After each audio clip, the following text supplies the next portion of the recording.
आओ बजे क्या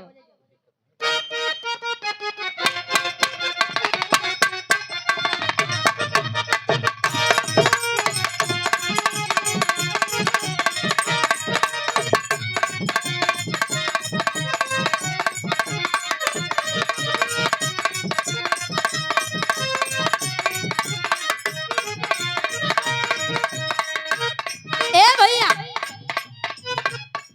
सावन के महीना रे भगवान भोलेनाथ कैलाश पर्वत पे बैठे हैं। माई पार्वती पहुंच गई कहाँ भोलेनाथ प्रभु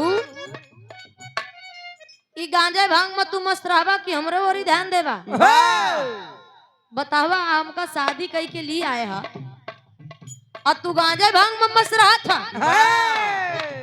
अगर गांजा भांग ना छोड़बा संभालना हम नैहरे चल जाई माई नैहरे आवतिया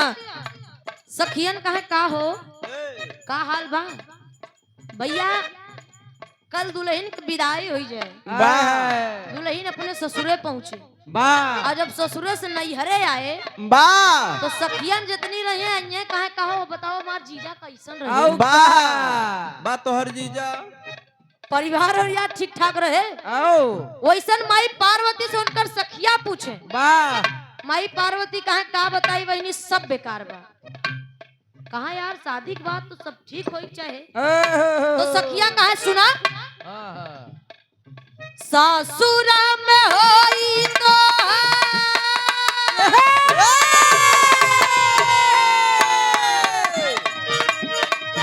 ससुरा में होई तो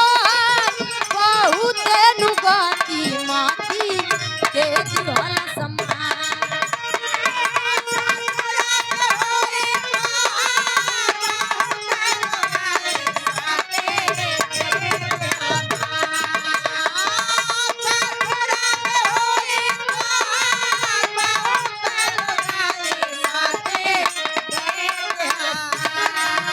अरे यही सन बाऊरा के पीला वाला गवालू भले गौरा रात यही सन बाऊरा के पीला वाला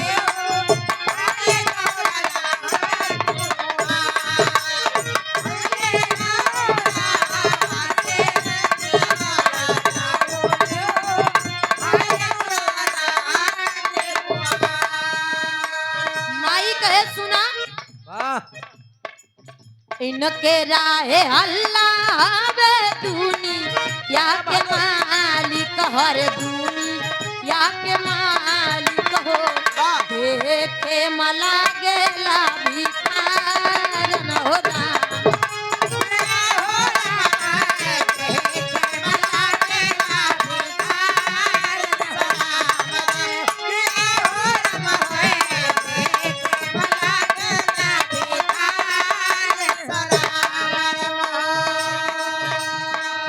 पेने मृग छाला गाला चापा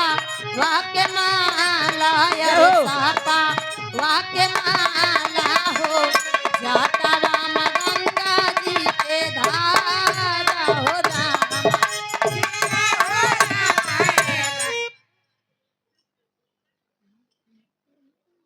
आप परम सुधे परमादरी श्रीमान जय बजरंगबली इंटरप्राइजेज वाह श्रीमान सुनील कुमार जी अनिल कुमार चौधरी जी वाह दुआरा साथर दुखड़ा आप दुघरा साथर आरा रोड सराय मुमरेज धनुपुर हड़िया प्रयागराज आपका तरफ से 51 रुपया पुरस्कार भैया जी को बहुत बहुत प्राण बहुत बहुत धन्यवाद आशीर्वाद बनाए रखें। माई कहे इनका तो दुनिया में हल्ला रहे कि दुनिया के मालिक ऐसे हम शादी कैले हमका का पता कि देखा दुनिया के मालिक है लेकिन भिखारी है कहे पेने मृग चाला गाला सापा वाके माला यार सापा वाके माला हो जाता वहाँ गंगा जी के धारा हो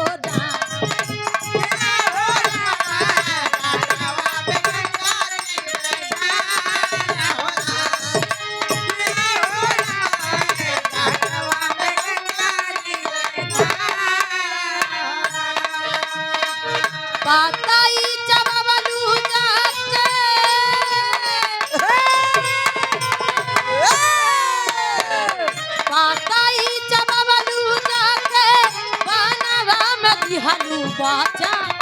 बनवा बिता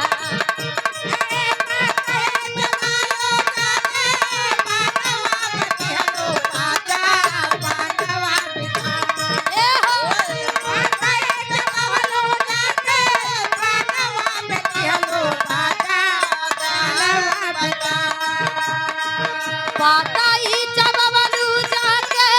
बनवा दिहलू बाचा बनवा बिताई अरे ऐसन बाबूरा बाते दिलवा लगावलू माले गौरा ठाकुरना